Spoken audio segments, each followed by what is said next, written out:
आपको दिखाने जा रहे हैं वर्ल्ड एक्सप्लोसिव खबर। पहली बार दुनिया के किसी चैनल से बात की है हिजबुल्लाह ने, और वो चैनल है TV9 भारतवर्ष। हिजबुल्लाह ने TV9 भारतवर्ष से की एक्सक्लूसिव बातचीत। हिजबुल्लाह ने TV9 से कहा इजराइल की तरफ से कोई गलती हुई तो अंजाम बहुत गंभीर होगा, इजरायली हमले का जवाब बहुत भीषण होगा। हिजबुल्लाह ने ये TV9 भारतवर्ष से बात करते हुए साफ किया है, यानी हिजबुल्लाह की तरफ से भी बड़े पैमाने पर बड़े हमलों की तैयारी अंजाम दी जा चुकी है।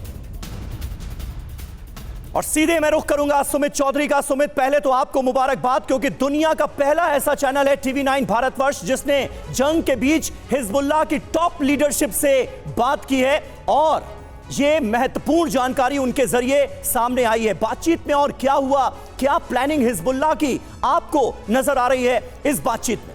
समीर, सबसे पहले मैं आपको बताऊं, क्योंकि हिजबुल्लाह बहुत सीक्रेटिव रहता है। हिजबुल्लाह अपने कमांडर से, अपने लोगों से, बाहर की दुनिया से इंटरेक्ट बिल्कुल नहीं करता। एक तरीके की आप कहते हैं वो टनल लाइफ जीता, यानी जमीन के अंदर उनकी जिंदगी होती है, वो बाहर बिल्कुल नहीं आते, अपने आप को डिस्क्लोज नहीं करते। और अगर उनको बातचीत भी करनी होती है तो उनके अपने खुद के कुछ चैनल्स हैं जो लगातार उनकी बातचीत को दूसरे जगहों से टेलीकास्ट करते हैं। हिजबुल्लाह कभी फॉरेन चैनल से, किसी बड़े चैनल से बातचीत नहीं करता। कल जब मैंने उनसे, क्योंकि मैं लंबे समय तक लेबनान में रहा हूँ, साउथ लेबनान में लंबा वक्त गुजारा है हाल ही में, तो उस समय मेरा उनसे इंटरेक्शन हुआ, उनसे बातचीत हुई, और उसी समय के दौरान मैंने फिर उनसे पूछा कि अगर इजराइल की तरफ से इतने बड़े अटैक किए जाएंगे, इजराइल लगातार कह रहा है, खासतौर पर अमेरिका की तरफ से भी कहा गया कि वो रॉकेट आपकी तरफ से फायर किया गया था, तो फिर अगर वो अटैक करते हैं तो आपका रिस्पांस क्या होगा? तो हिजबुल्लाह की तरफ से साफ कहा गया कि हम भी वेट एंड वॉच में हैं, और अगर हम देखेंगे कि एयर स्ट्राइक बड़ी है तो उसका जवाब भी बढ़ा दिया जाएगा। लेकिन ये देखिए, हिजबुल्लाह का जवाब क्या होगा, किस तरीके का होगा, ये देखना होगा। लेकिन आपको समीर ये भी समझना होगा कि हिजबुल्लाह पुराने वाला हिजबुल्लाह नहीं रहा है। हिजबुल्लाह को जो टेक्निक्स मिली है, जो मॉडर्नाइजेशन हिजबुल्लाह की हुई है